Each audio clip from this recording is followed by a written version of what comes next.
Passei uma atividade para vocês, uma atividade de 9 questões. E aí eu dividi em 3 grupos. São 5 questões sobre o vídeo, né, sobre o iluminismo, 2 questões sobre o texto e 2 sobre o conteúdo da aula de hoje, que é a Revolução Francesa, que é a segunda metade da aula. E aí vamos começar com a primeira. Alguém que está com o caderno aí na mão, pode abrir o microfone e ler para mim a primeira questão, por favor. Descreva o que foi o antigo regime. Escreva o que foi o antigo regime, o Rian leu. Vamos lá. O que é que você precisa saber do antigo regime? Como é que você precisa entender o que foi o antigo regime? Lá na aula que eu passei para vocês do iluminismo, eu caracterizei o antigo regime em 3 pontos. E esses são os principais. Eu vi nas respostas que vocês mandaram na atividade, praticamente todo mundo acertou essa questão, está correta a resposta de todo mundo. Mas além de estar correto lá no caderno, é importante que você tenha na sua cabeça claro o que foi o antigo regime de fato. E aí, quando a gente pensa em antigo regime, é importante que você associe isso a 3 coisas. A primeira delas, e a mais importante, é o absolutismo. Viu a expressão antigo regime? Lembra logo de absolutismo. Ok, pessoal, mas o que é absolutismo? Absolutismo é quando o poder de uma sociedade está concentrado em uma única pessoa. Ou seja, existe uma pessoa nessa sociedade que concentra todo o poder de governar, o poder de decidir o que fazer com os recursos, o poder de criar leis, o poder de julgar as pessoas, o poder de decidir se um país entra em guerra ou não. Esse poder está concentrado na mão de uma única pessoa, que era o rei, certo? O antigo regime ele vigorou lá na Europa, principalmente durante os séculos XIV, XV, XVI, XVII até o XVIII. E ele tinha essa característica. A característica principal do antigo regime é o absolutismo. Poder absoluto concentrado na mão de uma única pessoa, que era o rei. O que mais, professor? Você disse que era 3. Era para enviar, eu achava que tinha que esperar a sala. Era para enviar a foto só para eu colocar que você fez, porque eu preciso passar para a coordenação um acompanhamento das atividades, certo? Então, quem me envia a foto lá do caderno com a resposta, eu já vou colocando na lista que eu passo para a coordenação. Mas você pode fazer isso hoje, depois da aula, tranquilo, não tem essas pressas todas não. Porque a gente envia sempre no final do mês, certo? Então, pode ir fazendo com calma. São 3 coisas. Falei da primeira, que é o absolutismo. A segunda coisa é que a mentalidade das pessoas que viviam no antigo regime, ela era marcada pela religiosidade. Tudo naquela sociedade era explicado com base na religião. Ah, por que que chove? Porque Deus está chorando, porque Deus quer que chova. Por que que tem um eclipse? Porque Deus quis. Tudo era explicado dessa forma. Não se tinha uma busca de entender as razões das coisas, os motivos. Não, tudo era explicado com base na fé, certo? Isso dava grande prestígio para a Igreja Católica, que era um dos setores mais privilegiados da sociedade naquele período. Então, recapitulando, absolutismo, grande poder, grande interferência da religião na sociedade. E o terceiro ponto é que a sociedade ela estava bem dividida em estamentos ou classes, classes bem definidas. E aí, para falar dessas classes, eu não vou falar agora não, porque tem outra questão que pergunta exatamente sobre elas, certo? Mas caracterizando o antigo regime, a gente pensa nessas 3 coisas, certo? Para fechar a primeira questão. Absolutismo, a mentalidade marcada pela religiosidade. Tem gente querendo entrar aqui, só um minuto. E a sociedade dividida em classes, em estamentos. Bom dia para quem chegou depois, a gente está iniciando a correção da atividade. Acabei de corrigir agora a primeira questão, tá? É isso, a primeira questão é basicamente isso. E eu queria pedir para quem entendeu, quem acertou, acena aí no Google Meet, só para eu saber que vocês estão acompanhando. E quem tiver alguma dúvida, quem quiser que repita, é só falar aí, abrir o microfone e falar. Cadê gente levantando a mão aqui? Entenderam?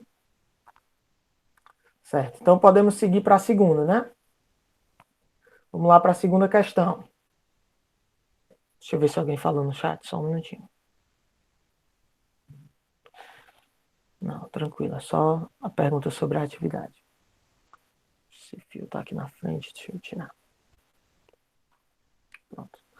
Vamos lá, segunda questão. Alguém pode ler para mim a segunda questão? É correto afirmar que vivemos em um regime absolutista? Justifique. Valeu, Ian. Essa pergunta aí é interessante, porque para responder ela corretamente, você precisa entender o que foi o antigo o absolutismo, né? E analisar a sociedade, né? Analisar o mundo que você vive.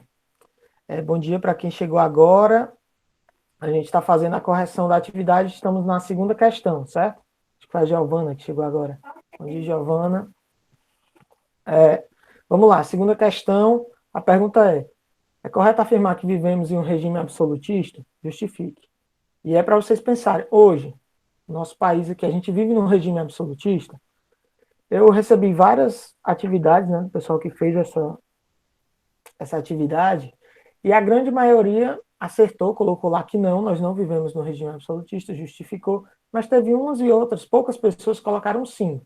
E eu entendo que existem algumas semelhanças e tal, mas de fato nós não vivemos no regime absolutista.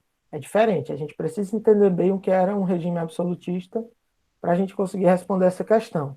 No regime absolutista, como eu estava falando na primeira questão, todo o poder está concentrado na mão de uma única pessoa. Isso não acontece hoje.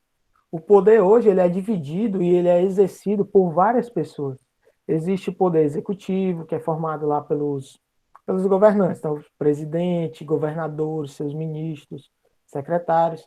Existe o poder legislativo, que já tem outra função, que são os deputados e senadores.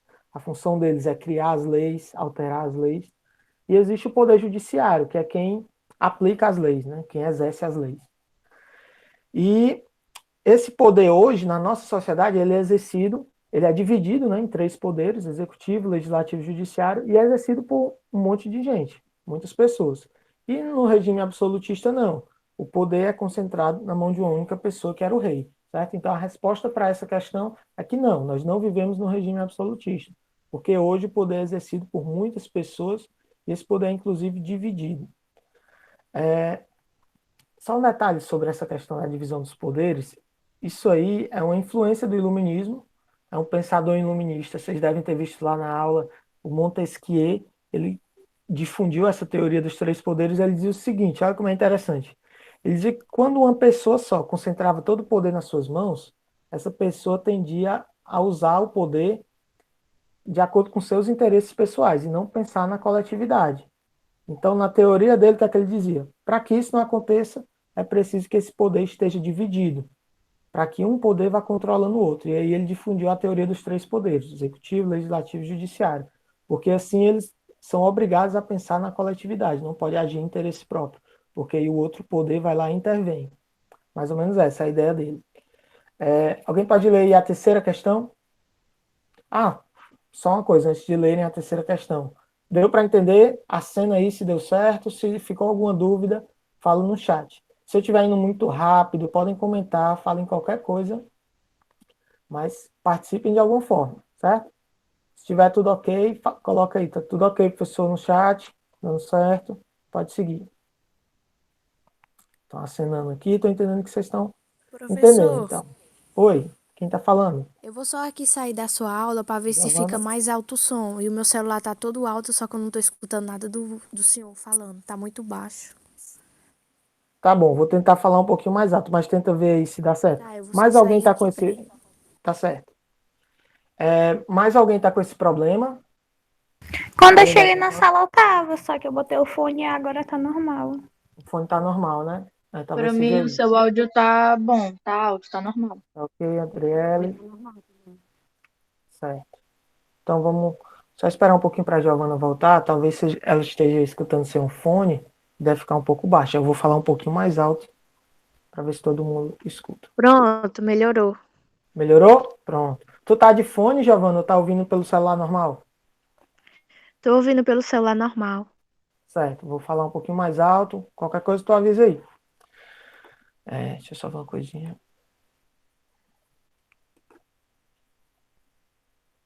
Vamos lá, seguir. Terceira questão. Alguém pode ler? Alguém que não seja o Rian. O Rian já leu duas questões. Outra pessoa, para outra pessoa participar. Descreva quais eram os grupos sociais estamentos presentes no antigo regime. Tudo bem, Mariana.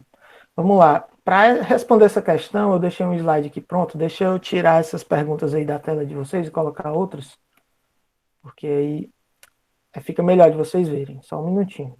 Projetar a tela daquela videoaula.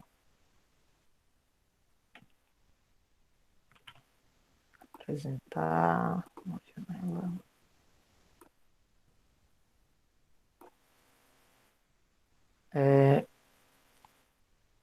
Me digam se apareceu uma tela aí para vocês de um slide. Sim. Tá aparecendo. Sociedade estamental. Como é que estava organizada essa sociedade, né? Quais eram as classes, os estamentos que compõem essa sociedade. Esse slide aqui é o da aula que eu mandei na primeira semana do mês para vocês. E a sociedade do Antigo Regime, ela estava estruturada mais ou menos dessa forma, como uma pirâmide. No topo dessa pirâmide, nós temos o clero, que eu representei aí nesse slide com os bispos, né, do xadrez. Quem que era o clero, professor? Eram os membros da igreja, bispos, padres. Eles tinham muito prestígio nessa sociedade, era um grupo bastante privilegiado, certo? Eles tinham uma posição de dominância. Então, lá no topo estava o rei, né, em cima de tudo, o rei, que tinha o poder absoluto, e em seguida o clero. Abaixo do clero, a gente tinha outro grupo privilegiado, que era a nobreza, que eu representei aí com as torres e com os cavalos. Quem eram os nobres, professor? Eram os donos de terra. Professor, mas os nobres eram uma classe média? Não. Tanto o clero como a nobreza, eles faziam parte de uma elite. Eles eram muito privilegiados e eram uma minoria dessa sociedade. Mas eles que exerciam o poder, eles que estavam ali ao lado do rei, sendo beneficiados e etc. E um terceiro estamento, um terceiro grupo, uma terceira camada social, era o terceiro estado. O que era esse terceiro estado, professor? Era basicamente o resto da sociedade. Quem não era do clero nem da nobreza, fazia parte do terceiro estado, certo? Era conhecido como esse resto, terceiro estado. Só que dentro do terceiro estado existiam vários subgrupos. Como assim, professor? A grande maioria da população que estava no terceiro estado era formada por camponeses. Nessa época aí, do século XIV, XV, XVI, XVII, XVIII, as cidades elas não eram tão importantes quanto são hoje. Não existia indústria ainda. Então, a maioria da população vivia no campo e a maioria da população era formada por agricultores. Então, a grande maioria do terceiro estado eram os agricultores, mas havia outros grupos, como, por exemplo, os trabalhadores urbanos. As cidades elas não eram tão importantes como hoje, mas já existiam. Então, tinha lá os ferreiros, carpinteiros, pedreiros, etc. Esses trabalhadores da cidade faziam parte do terceiro estado. E tinha também um grupo que, diferente dos outros, eles tinham bastante dinheiro, que era a burguesia. O comércio vinha se tornando muito importante, então a burguesia ela fazia parte do terceiro estado, ela não tinha muitos direitos, não tinha privilégios, mas tinha muito dinheiro, vinha acumulando muita riqueza. Mas esses três grupos, agricultores, trabalhadores e burgueses, que faziam parte, formavam o terceiro estado, eles eram os únicos que pagavam impostos, não tinham privilégios, eram tratados de maneira muito, como é que eu posso dizer, como se fossem cidadãos de segunda classe. É como se cidadãos de verdade fosse somente quem fazia parte do clero e da nobreza. Esse resto era meio que desconsiderado, não participava das decisões, não opinava em nada, certo? Isso deixava a burguesia, principalmente, porque ela tinha muito dinheiro, mas não podia participar de nenhuma decisão, deixava eles numa situação muito difícil. Mas, assim, respondendo a pergunta, deu para entender quais são os grupos sociais? A cena aí, quem entendeu, quem ficou com alguma dúvida, é só falar. Assinaram, falaram aqui no chat. Entenderam, muito bem.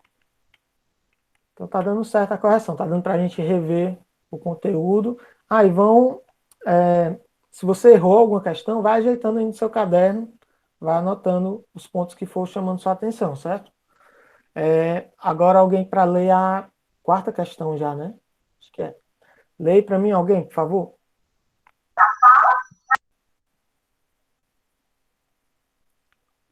Alguém que não seja o Rihanna e a Mariana, que já leram, outra pessoa. Tá me excluindo aqui. Alguém? Giovana, Adriele, Eliana, Thaís, Ana Letícia. Vocês estão aí? Karen.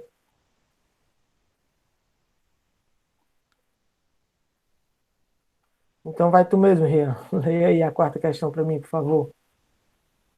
Para eu não precisar projetar aqui.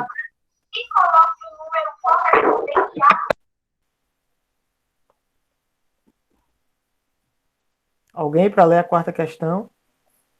Cite 3 coisas definidas pelos pensadores iluministas. Muito bem, Mariana, obrigado. 3 coisas defendidas pelos pensadores iluministas. Vamos lá, deixa eu colocar aqui o slide para vocês. Espera, deixa eu só olhar aqui o chat, que tem algumas coisas aqui. Os slides estão lá no grupo, né? Não, esses slides que eu estou passando agora, eles estavam na aula que eu passei na primeira semana. Esses aqui eu não mandei no grupo ainda. Eu mandei só o vídeo da aula. A Mariana falou que nunca esqueceu desses grupos sociais, estudou no 7º ano. Tudo bem. Vamos lá, seguir. 3 coisas defendidas pelos iluministas. Vamos lá. Os iluministas defendiam muitas coisas. Eles criticavam o antigo regime, mas defendiam muitas coisas. E aí, nessa questão, basta você escolher 3. Vou falar aqui algumas e vocês vão vendo aí se vocês colocaram isso no caderno, certo? Primeira coisa, acho que talvez a mais importante, é a valorização da razão. A razão, ela tinha uma centralidade muito grande para os iluministas, era muito importante para eles. Vocês devem lembrar que no começo da aula eu falei que a mentalidade das pessoas naquela época era marcada fortemente pela religiosidade. Tudo era explicado pela religião. E os iluministas, eles não queriam que isso permanecesse, eles queriam mudar isso, eles queriam uma valorização do conhecimento científico e da razão, certo? Então, uma das principais características do iluminismo, uma das principais coisas defendidas por eles é a valorização da razão, o uso da razão. Isso é uma. O que mais, professor? A tolerância religiosa, a liberdade religiosa, a liberdade de expressão era algo bastante valorizado pelos iluministas. Além disso, a igualdade jurídica, isso também é muito importante. O que é isso, professor? Igualdade jurídica. É que todos sejam iguais perante a lei. Hoje a gente tem a igualdade jurídica, a gente sabe que nem sempre ela ocorre, às vezes ocorrem diferenças, dependendo de se você é rico, pobre, etc. Mas, pelo menos ali no papel, formalmente, todos nós somos iguais perante a lei. Naquele período, no antigo regime, não. Não existia essa igualdade jurídica. Se você fosse do clero, você receberia um tratamento. Se você fosse um nobre, você receberia um tratamento. Já se você fosse um camponês, seria um tratamento completamente diferenciado. Inclusive pela justiça. Se você cometesse um crime, dependendo de que grupo você faz parte, isso ia impactar na forma como você seria julgado. As penas sempre eram mais duras para os membros do terceiro estado, enquanto era muito raro um nobre ser preso, ser punido, alguém do clero, certo? Então, esses 3 elementos acho que são os principais. Existem outras coisas, mas esses são os principais. A valorização da razão, a igualdade jurídica, a liberdade de expressão, a tolerância religiosa, certo? Ok, até aí, acertaram as questões, está dando certo, acenem, então falem aí no chat. Eu acho que falta só mais uma questão. Isso tudo que você está falando aqui tem lá no grupo, né? Tem. Eu mandei o link da aula lá. Então tem uma videoaula explicando tudo isso. Esses slides que estão na tela, deixa eu passar aqui para vocês verem todos, que vai estar lá do começo. Só um minutinho. Pronto. Esse slide aí com essa... a quarta, acho que tem a última, não? Eu acho que tem mais uma sobre o iluminismo. Sim, esses slides aqui, ó, vou passar aqui para vocês, são os slides que eu usei na aula que eu gravei e mandei para vocês na primeira semana do mês.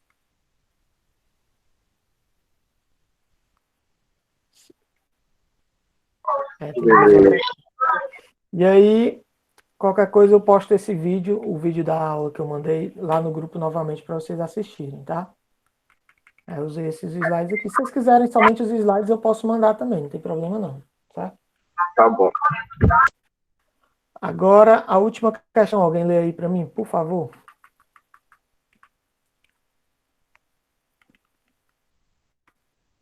A quinta. Você percebe alguma influência do iluminismo no mundo de hoje? Quais? Muito bem, valeu, Mariana. Vamos lá. Você percebe alguma influência do iluminismo no mundo de hoje? Essa pergunta aí é mais pessoal. É para ver se vocês conseguiram entender as características do iluminismo e se vocês conseguem enxergar alguma influência delas no mundo de hoje. Logo de cara eu digo que existem bastante influências, muitas influências do iluminismo no mundo de hoje.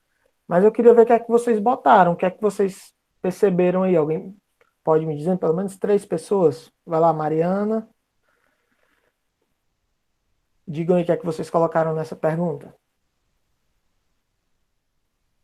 Ana Letícia. A Thaís levantou a mão também. O que é que você percebe de influência do iluminismo no mundo de hoje? Aguardando vocês.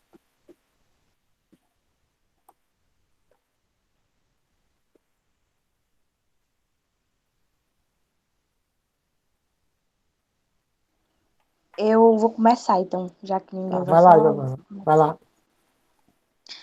Eu botei que o iluminismo prega o uso do raciocínio e representa a iluminação da mente, para com o conhecimento sua influência na sociedade atual.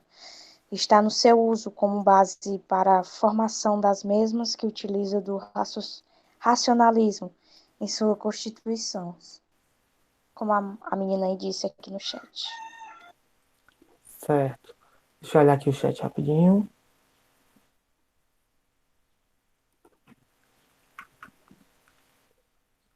Divisão de poderes.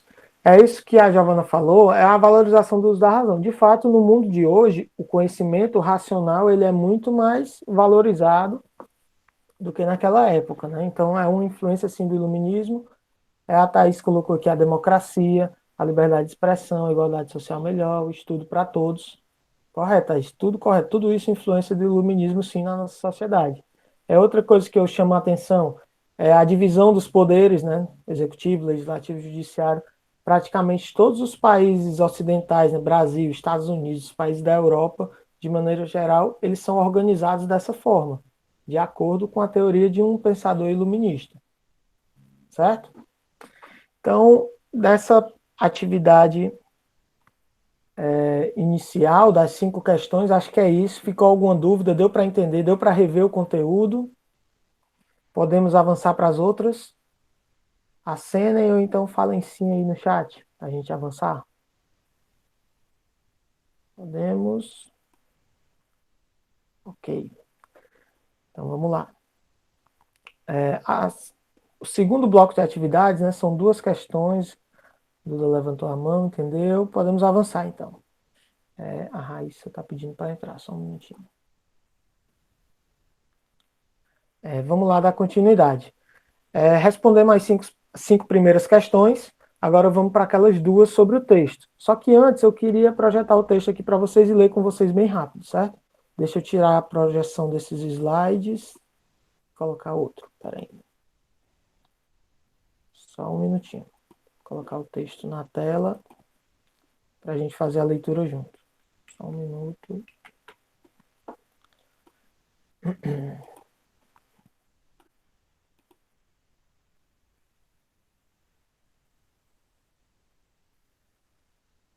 Coloquei o texto aí na tela para vocês irem acompanhando a leitura. Se estiver pequeno, não se preocupa não que eu vou lendo aqui em voz alta, você vai pelo menos entendendo, se não der para ler, tá? Vamos lá, fazer a leitura do texto para depois a gente corrigir as questões. Déspotas esclarecidos. A história, vez por outra, apresenta realidades que fogem da lógica racional. Os déspotas esclarecidos são um exemplo disso. Déspota significa aquele que exerce autoridade absoluta, de forma tirânica, domina a qualquer custo. Já a palavra esclarecido traz a ideia de quem escuta os outros, valoriza as diferenças, a educação e age de maneira racional e zelosa. Você deve estar pensando nesse momento, como alguém pode ser déspota, ou seja, aquele que exerce autoridade absoluta de forma tirânica, domina a qualquer custo, e esclarecido ao mesmo tempo. Pois é, a história produziu figuras assim. Com o avanço das ideias iluministas, alguns governantes perceberam que encontrariam resistências e decidiram adotar alguns ideais iluministas, porém mantendo seu domínio e poder. Para você entender melhor isso, trouxe um pequeno texto para lhe ajudar. Espero que goste. Vamos lá para o texto em si.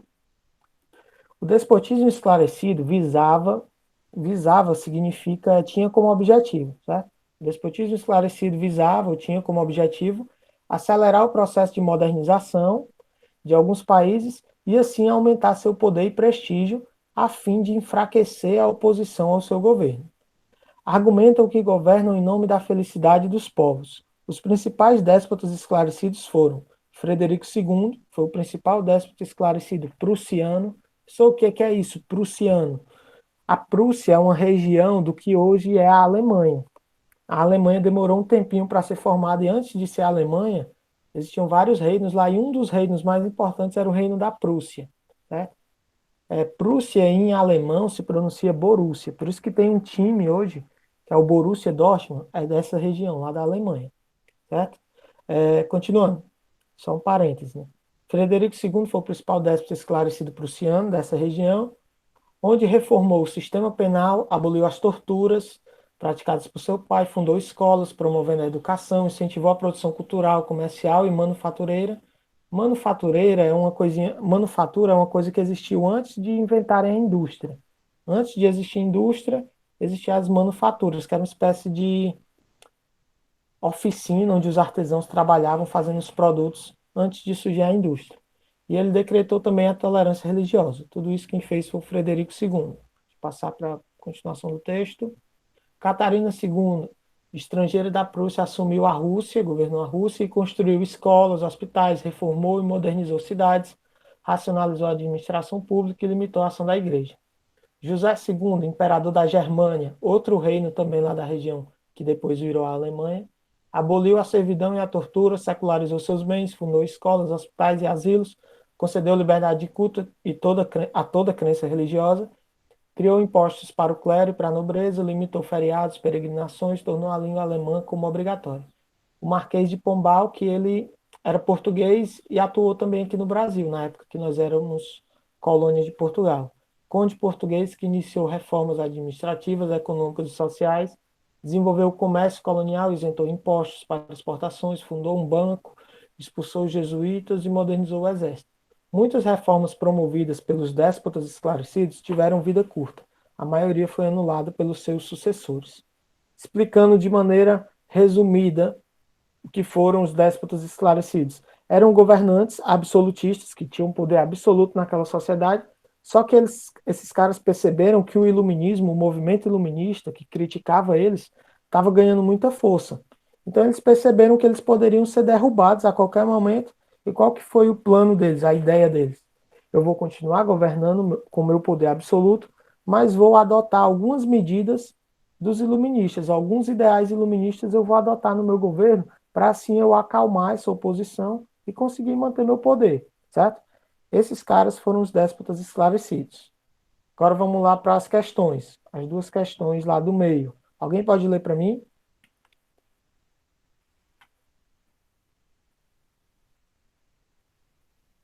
Vocês ainda estão aí?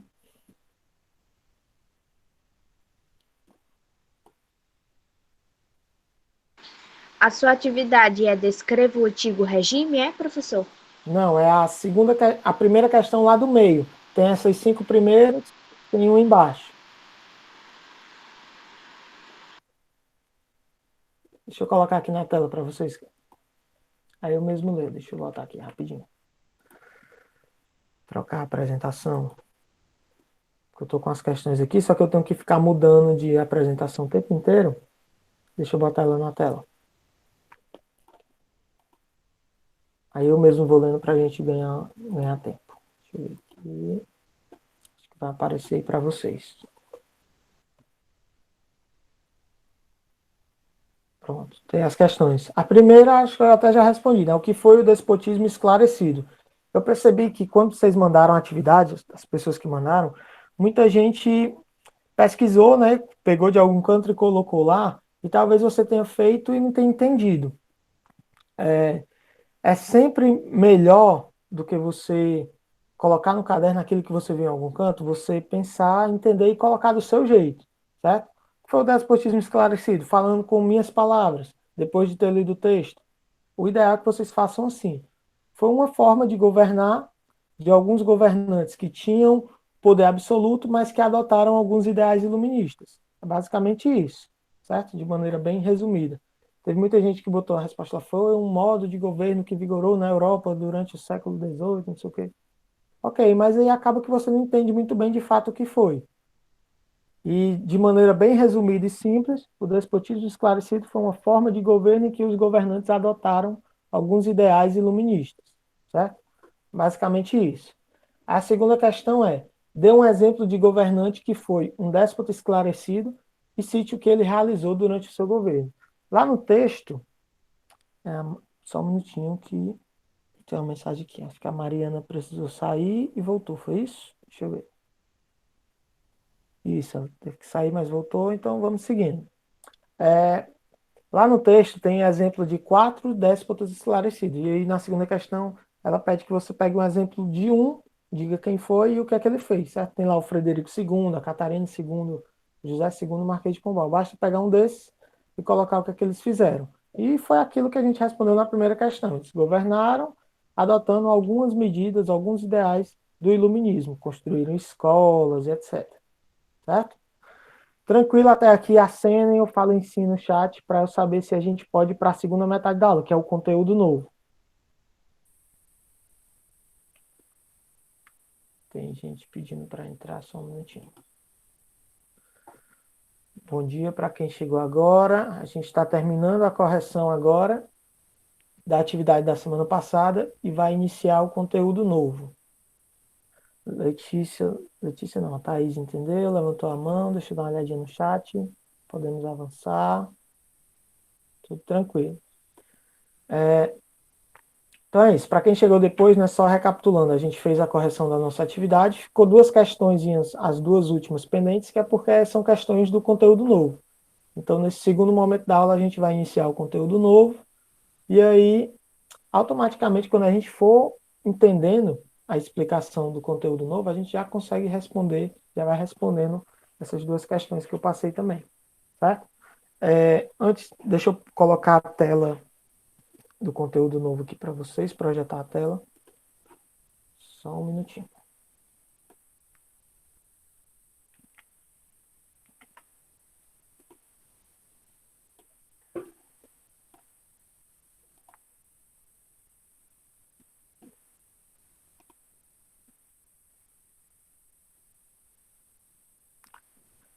Apareceu a tela aí para vocês? Tá embaçado, é assim mesmo, porque é um efeitozinho que eu coloquei. Sim. Sim, né? Tá borrado, é assim mesmo. Antes da gente começar, vou dar só um minutinho para vocês tomarem uma água aí. Eu vou aproveitar também para tomar uma água antes da gente começar, para não ir embalando, emendando uma coisa na outra e ficar muito cansativo, certo? Então, vou dar um minutinho, vou só beber água aqui. Vocês também aproveitem para beber água no banheiro. E daqui a um minuto a gente recomeça, tá ok? Já volto. Ok.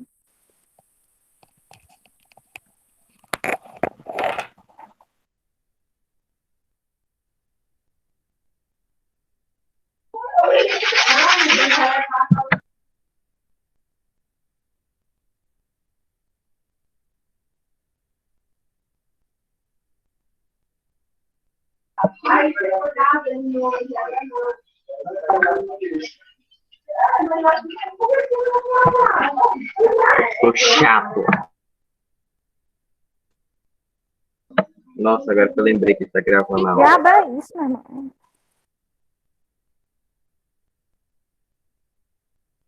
Do nada eu já ligo o microfone. Ele voltou.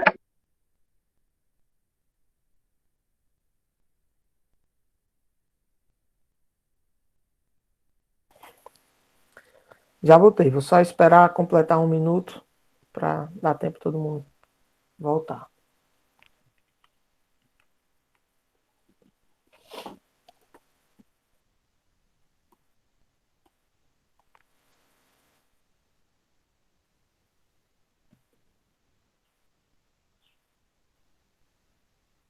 Mariana tá dizendo que tá chovendo.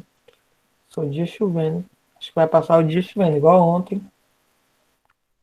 Espero que sim. Tempinho bom para Pois estudar. é. Você acorda já com vontade de estudar, né?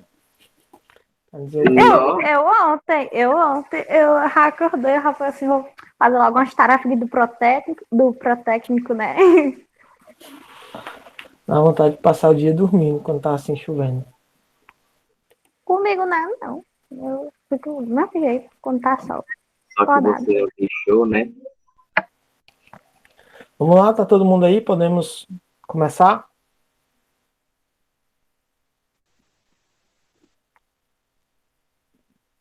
Vamos lá, deixa eu colocar aqui a projeção na tela para eu ver. O assunto da nossa aula, né, de hoje, o conteúdo novo que a gente vai ver é a Revolução Francesa, certo? Pessoal, por que é importante a gente estudar isso? Porque a Revolução Francesa foi um dos momentos, né, em que as ideias iluministas se colocaram para o mundo de uma maneira muito forte.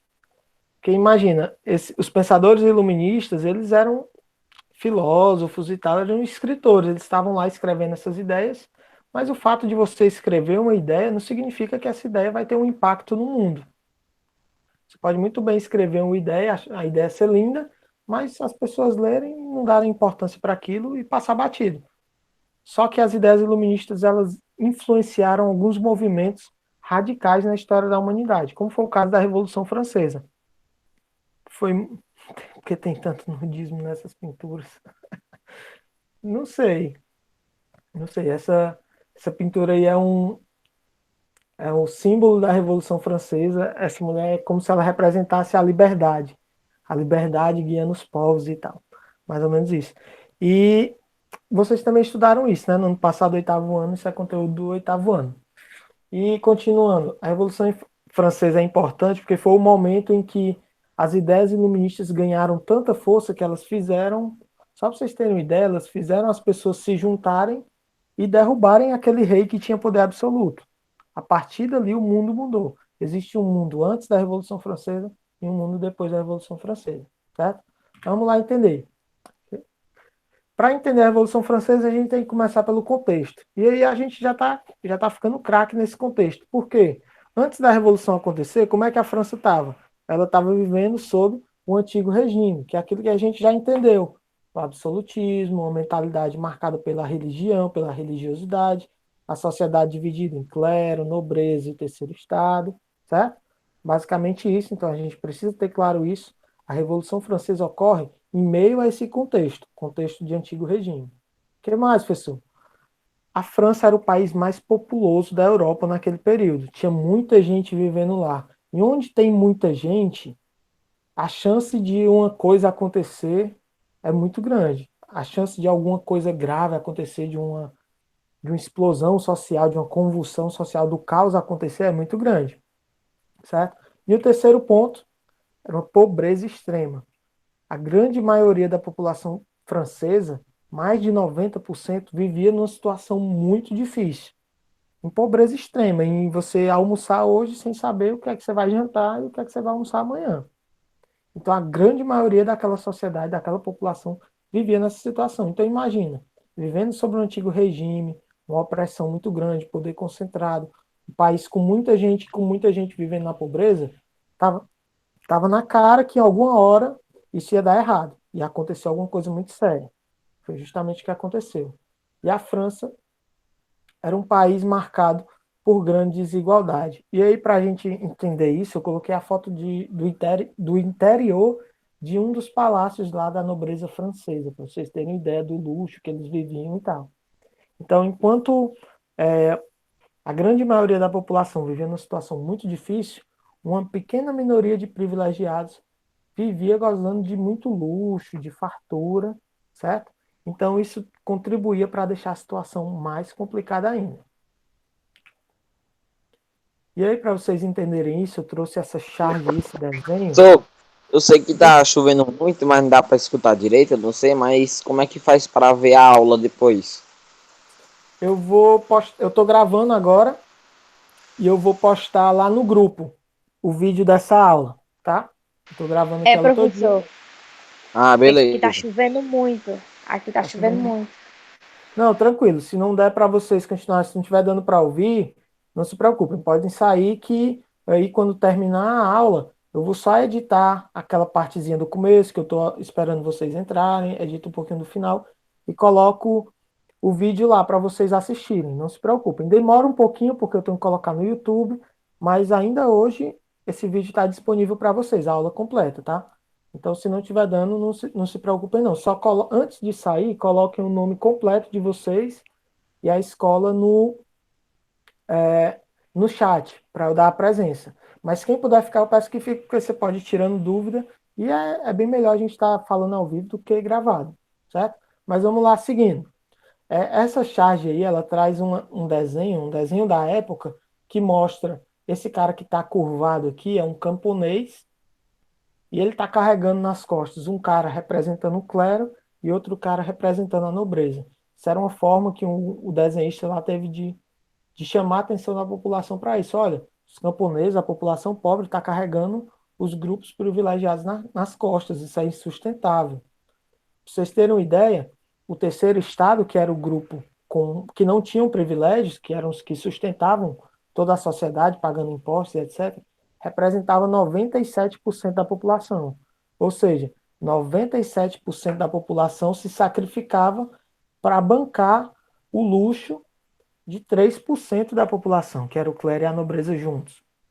Então imagina, você sacrificar 97% da sociedade para bancar o luxo e a vida mansa, a vida boa de 3% da população. De fato, era uma situação insustentável. Estava na cara que aquilo ia dar errado e alguma coisa muito séria ia acontecer.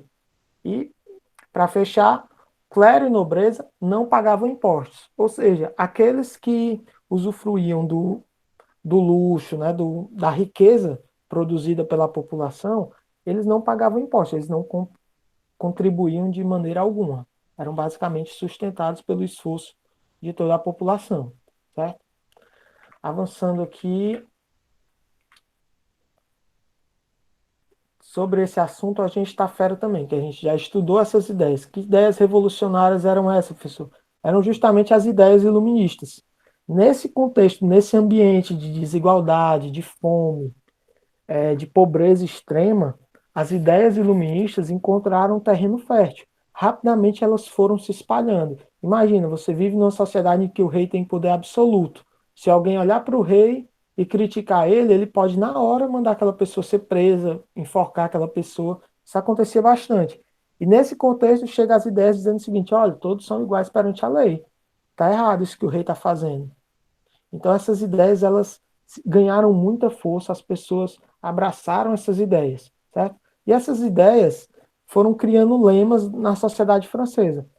Lemas que viraram inclusive a bandeira, são ideias que, quando a gente pensa na França, a gente lembra desses ideais aqui. Quais são, professor? Eu coloquei em francês: liberté, égalité e fraternité. O que é isso? Liberdade, igualdade e fraternidade. Quando as ideias iluministas se espalham pela sociedade francesa, lá pelo terceiro estado, a população abraça essas ideias viram bandeiras. Eles vão defender cada vez mais a liberdade, a igualdade e a fraternidade entre os franceses. E isso vai virar a bandeira da França, né? As cores representando essas ideias e tal. E a situação estava muito complicada conforme essas ideias avançavam na sociedade francesa, estava ficando na cara que a população ia fazer alguma coisa, não ia mais aguentar aquela situação calada. E aí o rei da França, ele percebeu isso, Luís XVI. E aí, professor, como é que ele resolveu? Ele conseguiu resolver? Ele pensou o seguinte: rapaz, se alguma coisa vai dar errado, eu preciso agir, vou convocar uma assembleia. E aí ele convocou, em 1787, a Assembleia dos Notáveis. O que era isso, professor? Era uma assembleia formada por representantes do clero e da nobreza. Os membros do clero se reuniram e escolheram seus representantes. Os membros da nobreza se reuniram e escolheram seus representantes.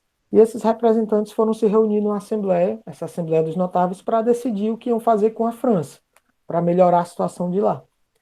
Você pode estar pensando: sim, professor, mas o pessoal do terceiro estado, que era o mais afetado, eles não mandaram representantes, não? Não, eles não foram convidados. E para que servia a Assembleia mesmo? A Assembleia é onde esses representantes vão se reunir para decidir as mudanças que vão ser feitas. A Assembleia funcionava para isso. Só que os mais interessados nas mudanças, que eram os membros do terceiro estado, eles não participaram. Só quem participou foi o clero, os representantes do clero e da nobreza. Pessoal, mas e aí? Eles decidiram o quê? Eles decidiram aumentar os impostos. Eles, não, a situação da França está ruim, mas é porque falta dinheiro, então vamos aumentar os impostos. E quem pagava os impostos era o terceiro estado. Pessoal, isso resolveu? Não, pelo contrário, agravou a situação, deixou a população cada vez mais insustentável. Então a tensão ia aumentando e o rei ia percebendo, meu Deus, já já isso aqui vai explodir, vai sobrar para mim. Então ele convocou outra assembleia. 2 anos depois ele convocou a Assembleia dos Estados Gerais. E essa assembleia ela é o marco inicial da Revolução Francesa, como se a Revolução tivesse começado ali. Pessoal, qual a diferença da Assembleia dos Estados Gerais para a Assembleia dos Notáveis? Seguinte, a Assembleia dos Notáveis tinha representantes do clero e da nobreza. Já a Assembleia dos Estados Gerais tinha representantes dos 3 estados. O clero se reuniu, que era o primeiro estado, elegeu seus representantes, mandou cento e poucos representantes, 110 representantes do clero. A nobreza se reuniu, mandou também seus representantes, 120 representantes. O terceiro estado, o povão, elegeu seus representantes, o povão, junto com a burguesia, com os trabalhadores urbanos, elegeram cerca de 300, quase 400 representantes e mandaram para a Assembleia, para defender os seus interesses. E aí fizeram essa grande reunião para debater a situação da França. E aí os representantes do terceiro estado, do povo, eles disseram, a situação está insustentável, só a gente paga imposto, é muita pobreza, muita miséria, etc, etc. E todo mundo escutava o que eles falavam, só que na hora de votar, na hora de decidir o que ia fazer, tinha um problema. Que era o quê? Cada estado, cada grupo tinha direito a um voto. O primeiro estado, que era o clero, tinha um voto. O segundo estado tinha um voto. E o terceiro estado tinha um voto. Quando chegava na hora de votar, o que é que acontecia? O clero e a nobreza se juntavam, votavam juntos, e o terceiro estado ficava sozinho. Sempre perdia as votações por 2-1. Vamos votar uma proposta para diminuir os impostos. Ok, quem é a favor de diminuir os impostos? O terceiro estado levantava a mão, ok, um voto. Quem é contra? O primeiro e o segundo estado levantavam a mão. 2-1, perdeu, vão ficar do mesmo jeito. Ou seja, aquela assembleia, no final das contas, também não ia servir para nada. Aí você pode imaginar, vixe, pessoal, a situação estava insustentável, eles vão deixar? Não. Esses caras que foram escolhidos pelo povo para representar o interesse deles lá na Assembleia dos Estados Gerais, eles se reuniram, disseram o seguinte, olha, a gente não vai mais participar dessa palhaçada, quem vai fazer as leis agora vão ser nós. Só nós do terceiro estado vamos fazer as leis e todo mundo vai ter que obedecer, porque a gente veio para cá, a gente propõe as coisas, ninguém aceita, então só nós vamos fazer as leis e vamos colocar dedo na cara do rei, vamos dizer, ó, até você vai obedecer às leis que a gente criar. E eles se proclamam Assembleia Nacional Constituinte. Pessoal, o rei ia mandar prender eles, ia botar eles para correr. O rei tinha poder para isso. Só que aconteceu um detalhe. Essa notícia do que estava acontecendo na Assembleia, de que nada estava dando certo, ela se espalhou pela sociedade francesa. Quando a população ficou sabendo disso, a população saiu enfurecida, quebrando tudo. Lá em Paris, as ruas de Paris foram saqueadas, as lojas saqueadas, saíram quebrando, tocando fogo em tudo. E aí o rei teve que recuar, ele teve que ceder. Ele, vixe Maria, se eu mandar prender esses caras, o povo vai vir me pegar. Então eu vou ter que aceitar. Então o rei aceitou que os representantes do terceiro estado iriam produzir uma constituição. Eles eram uma assembleia constituinte que tinha a missão de fazer uma constituição. Pessoal, o que é uma constituição? É o conjunto de leis que diz como o país vai funcionar. Todo país tem a sua constituição, que lá diz como é que o país vai se organizar, como é que ele vai funcionar. Então, quem ia fazer esse conjunto de leis seriam os representantes do povo, do terceiro estado. O rei teve que aceitar isso. Por quê? Porque ele era bonzinho, porque ele se sensibilizou com a situação? Não, porque o povo foi enfurecido para a rua, iniciou uma revolta generalizada, inclusive tomou a Bastilha. E aí já é respondendo uma das questões. O que é a Bastilha, professor? Aí nessa imagem que está na tela de vocês, tem uma espécie de castelo. Esse castelo é a Bastilha. A Bastilha era uma prisão para onde o rei mandava, o rei da França mandava todos os seus inimigos. Quem enfrentava o rei era mandado para a Bastilha e depois executado. Então lá estava cheio de gente presa que não gostava do rei. E além de ser uma prisão, era também um armazém de armas e munições. O povo, quando se enfureceu, ele tomou o controle da Bastilha, ele invadiu a Bastilha, mataram os guardas, soltaram todos os presos e pegaram as armas para ele. Então o povo tinha formado meio que um exército, se formou a Guarda Nacional. E essa Guarda Nacional não era leal ao rei, ela era leal aos representantes do terceiro estado que estavam lá na Assembleia, certo? Então é por isso, por causa dessa fúria popular, que o rei teve que aceitar aquela Assembleia de que os membros do terceiro estado iriam fazer a Constituição da França. E essa revolta não foi só nas cidades, ela se espalhou pelo campo. Os camponeses tomaram as fazendas, queimaram a casa dos fazendeiros lá, dos grandes nobres. Foi uma revolta generalizada. Muita gente morreu nisso aí, certo? Avançando, para a gente terminar, esse é o último slide, já são 10h30, a gente começou 9h30. Essa Assembleia, esses representantes do povo, eles vão criar a Declaração dos Direitos do Homem e do Cidadão. Lembra que um dos valores, uma das coisas defendidas pelos iluministas era justamente a igualdade jurídica, que todos deveriam ser iguais perante a lei? Isso não existia naquela época. E essa Assembleia, junto com essa fúria popular, ela conseguiu fazer uma lei gravando isso, uma declaração de direitos. O que é que essa declaração de direitos fazia? Ela abolia os privilégios. Abolia é acabar. Acabava com os privilégios do clero e da nobreza, ou seja, todos agora, seja do clero, da nobreza, um camponês, todos são iguais perante a lei. E ela instituía também, dizia o seguinte: agora a França não vai ser mais um regime absolutista. Agora a França vai ser uma monarquia constitucional. Pessoal, o que é isso? Monarquia é governo de um só. Mono significa um só, arquia, governo. Monarquia significa governo de um só. O que é isso? É quando existe um rei. Nas monarquias existem reis. Ok, pessoal, a França já era uma monarquia, tinha um rei. Vai continuar sendo uma monarquia, ou seja, o rei vai continuar governando, não tem problema, ele pode continuar governando, só que é uma monarquia constitucional. O que é isso? Antes era uma monarquia absolutista. O poder absoluto estava na mão do rei. Agora vai se tornar uma monarquia constitucional.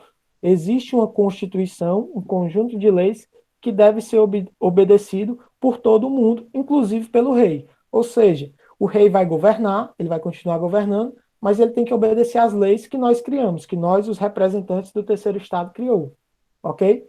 Então a França deixa de ser um país absolutista e passa a ser uma monarquia constitucional. Agora existem regras, leis que devem ser obedecidas, inclusive pelo rei. Ok? Agora você imagina, você acha que o rei, que tinha poder absoluto, ele ia gostar disso, dessa mudança? Ele achou legal essa mudança? Claro que não. Antes ele tinha poder, agora o poder dele está sendo reduzido. O que é que o rei da França vai fazer diante disso? Ele vai aceitar numa boa? Dando um spoiler para você da segunda parte da aula, que a gente vai terminar por aqui. Mas assim, dando um spoiler dos próximos acontecimentos da Revolução Francesa. O rei não vai aceitar isso. O que é que ele vai fazer? Ele vai entrar em contato com os reis dos países vizinhos, vai mandar carta para esse pessoal dizendo o seguinte: pessoal, invadam a França e manda esse pessoal se aquietar. Porque eles estão me tirando do poder, estão diminuindo o meu poder. Então vocês, países vizinhos, invadam a França, acabem com isso, para eu ter o meu poder de volta, o meu poder absoluto, certo? Só que aí vão acabar descobrindo isso e vai dar ruim para o rei. O rei vai acabar sendo executado. Mas isso são assuntos dos próximos capítulos, certo? Hoje a gente termina aqui. Ficou alguma dúvida até aqui? Deu para Parece entender? uma série Parece uma série, né? Tem série sobre e isso. tá sendo emocionante. Que bom que vocês estão gostando. Deu para entender esse comecinho da Revolução Francesa? A Revolução Francesa é um assunto grande, então a gente vai dividir em dois. A gente vai ver até aqui hoje, e na próxima aula do vídeo que eu vou mandar, eu vou passar a segunda parte. Deu para entender até aqui? Acenem, eu falei aí no chat só para eu saber se vocês Sim. entenderam. Sim, Mariana Deu, respondeu. prof. Se garantiu. Valeu. Então deu certo. É isso, gente. A gente termina aqui nossa aula sobre a Revolução Francesa. Eu vou postar, eu acho que eu já postei em algum dos grupos, mas vou postar onde não tiver esses slides que a gente usou até hoje aqui da Revolução Francesa. E na semana que vem eu vou passar o vídeo da continuação, tá? Lembrando que a gente vai ter aula ao vivo sempre na quarta semana. Quarta semana do mês a gente tem aula ao vivo. E aí na próxima semana eu vou mandar um vídeo para vocês terminarem essa aula, que eu tenho gravado já a parte 2. Certo? Professor, Diz, pode falar. vai ter tarefa? Vai? Atividade? Não, hoje é só a correção e a explicação. É bom que vocês anotem no caderno quando for tendo explicação sim, para já ter um material aí para vocês estudarem, mas atividade só na terceira semana. Antes de saírem, a Liana saiu aí, mas depois eu pego o nome dela completo. Mas coloquem o nome completo de vocês no chat para eu poder dar a presença, certo? Eu vou pedir lá no grupo também. Coloquem o nome completo e o polo do Protécnico, que aqui tem duas turmas. Tem o grupo do Protécnico Praia do Futuro e tem o Protécnico Ismael por Deus, certo? Então coloquem o nome completo e o seu polo do Protécnico, ok?